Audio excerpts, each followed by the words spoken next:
नमस्कार। BEd first year paper third अधिगम और शिक्षण, इसके अंतर्गत हम लोगों ने लास्ट जो वीडियो था उसमें हम लोगों ने शिक्षण के संप्रत्यय और उसकी प्रकृति को समझा था और उसके बारे में हमने एक प्रश्न को भी हल किया था। अब नेक्स्ट वीडियो में हम लोग शिक्षण के सिद्धांत, अब जब हमने शिक्षण समझा कि शिक्षण है क्या, ठीक है, तो शिक्षण क्यों करवाया जा रहा है, ठीक है, शिक्षण करवाने के लिए उसके कुछ सिद्धांत बने हैं, प्रिंसिपल्स जो हम कहते हैं। तो शिक्षण के सिद्धांत हमें बताते हैं कि शिक्षण कार्य क्यों करवाया जा रहा है, उससे क्या होगा, ठीक है। तो इसके सिद्धांत है सामान्य और मनोवैज्ञानिक सिद्धांत। इसमें सामान्य सिद्धांत लेंगे तो उद्देश्यों का निर्धारण, पहला है उद्देश्यों का निर्धारण। तो इसके अंतर्गत जो शिक्षक है शिक्षण करवाएगा उससे पूर्व कुछ उद्देश्यों का निर्धारण करेगा। अगर वो कक्षा में जा रहा है पढ़ाने के लिए, अगर वो उद्देश्य को लेकर नहीं जाएगा, उसका कोई उद्देश्य नहीं होगा उस प्रकरण को पढ़ाने का, तो उसका शिक्षण कार्य बिल्कुल ही निरर्थक होगा। इसलिए वो सबसे पहले उद्देश्यों का निर्माण करता है। जैसे कि हम लोग पाठ योजना बनाते हैं तो उसमें सबसे पहले हम लोग उद्देश्य, सामान्य और विशेष उद्देश्य बनाते हैं पाठ को लेकर, तो उसी प्रकार उद्देश्यों का निर्धारण करेगा। फिर बात आती है करके सीखना। अभी जो शिक्षण कार्य करवा रहा है, अध्यापक शिक्षण कार्य करवा रहा है, तो उसमें वो शिक्षण कार्य कैसा होना चाहिए कि बच्चे स्वयं करें, बच्चे क्रियाशील रहें, ठीक है, शारीरिक रूप से और मानसिक रूप से दोनों तरफ से वो क्रियाशील रहें। ऐसे नहीं कि भाई पहले क्या होता था कि जो शिक्षक केवल बोलते थे, गुरुजी बोलते थे और बच्चे सुनते थे। लेकिन जो वर्तमान में जो शिक्षा प्रणाली चल रही है उसके अंतर्गत बच्चों को ध्यान में रखकर ही शिक्षण करवाया जाता है। तो बच्चों को भी अधिकार है कि वो उससे संबंधित कोई भी प्रश्न कर सकते हैं, अगर समझ में नहीं आता प्रश्न करें, और अध्यापक है वो भी बच्चों को इंक्लूड करके ही वो अंत्यक्रिया करता है। फिर आता है रुचि। तो जो शिक्षण कार्य करवाया जा रहा है तो बच्चों की रुचि के अनुसार होना चाहिए।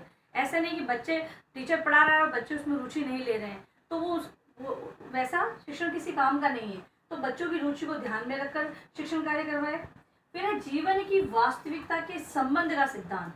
जीवन की वास्तविकता, भाई जो बालक है वो समाज से आ रहा है और वो लोगों के व्यवहारों को जानता है, वास्तविकता को जान चुका है, क्योंकि वो घर में रहता है, परिवार में रहता है, समाज में उठता बैठता है, तो उन चीज़ों को जानता है कि वास्तविकता है क्या।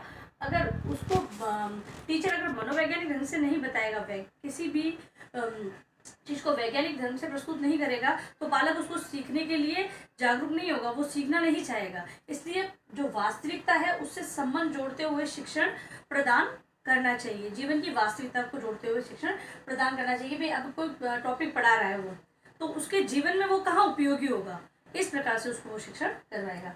फिर है सहसंबंध। तो सहसंबंध की जहाँ बात आती है, सहसंबंध के सिद्धांत की जहाँ बात आती है, तो सहसंबंध मतलब कि उसका इस विषय का जो शिक्षण करवा रहा है टीचर, जिस विषय का, उस विषय का अन्य विषयों से क्या संबंध है। उदाहरण के लिए अगर वो टीचर है वो हल्दी घाटी का युद्ध बता रहा है, तो अगर वहाँ की भौगोलिक परिस्थितियों को भी बता दे तो उसको भूगोल का भी अध्ययन हो जाएगा कि भौगोलिक परिस्थितियाँ वहाँ की क्या थी, इस प्रकार से। फिर है बाल केंद्रितता, यानी कि वैसे तो हमारे यहाँ शिक्षण प्रणाली ही चाइल्ड सेंटर्ड है, बाल केंद्रित शिक्षण प्रणाली ही लागू है, लेकिन टीचर है जो अपनी शिक्षण योजना बना रहा है वो बच्चों को ध्यान में रखकर, बच्चों को ध्यान में रखने का सिद्धांत है, उसको ध्यान में रखकर ही बनाए। फिर आता है चयन के बाद। भाई शिक्षण कार्य तो बहुत लंबा चौड़ा है, ठीक है, बहुत ही विस्तारित रूप है उसका, लेकिन टीचर को ये डिसाइड करना है कि उसमें से किन चीज़ों को बच्चों को बताए और किस लेवल पे किस चीज़ों का वो वर्णन करेगा, ठीक है। टॉपिक कोई भी हो, भाई छोटी कक्षाओं में छोटा रूप दिया जाता है, बड़ी कक्षाओं में उसका बड़ा रूप आ जाता है, तो टीचर को ध्यान रखना है कि छोटी कक्षा में उसको किस प्रकार के उदाहरण प्रस्तुत करने हैं और बड़ी कक्षाओं में किस प्रकार, तो इस प्रकार वो चयन करेगा जो मैटर उसको पढ़ाना है उसका। फिर आता है व्यक्तिगत विभिन्नता। अब हमारे यहाँ जो कि समावेशी शिक्षा है कि भाई प्रत्येक बच्चे को हर स्कूल में बच्चा पढ़ सकता है, भले उसके अगर कोई प्रॉब्लम है फिजिकल तब भी वो किसी भी विद्यालय में पढ़ सकता है। तो टीचर को ये ध्यान रखना है कि बच्चे की व्यक्तिगत भिन्नता, कि बच्चे का मानसिक स्तर हो, शारीरिक प्रॉब्लम हो, किसी प्रकार की प्रॉब्लम हो, उसको ध्यान में रखकर वो वहाँ पर अध्यापन कार्य कराए। फिर आती है उपचारात्मक शिक्षण।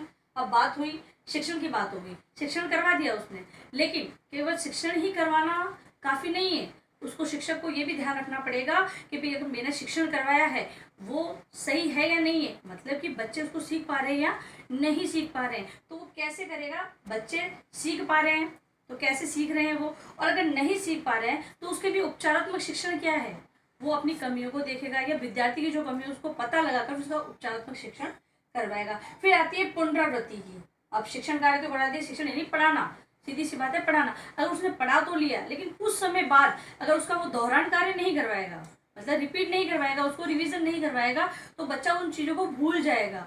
तो इसलिए यह सिद्धांत भी बहुत ही आवश्यक है, पुनरावृत्ति का सिद्धांत उसे करवाना बहुत ही आवश्यक है।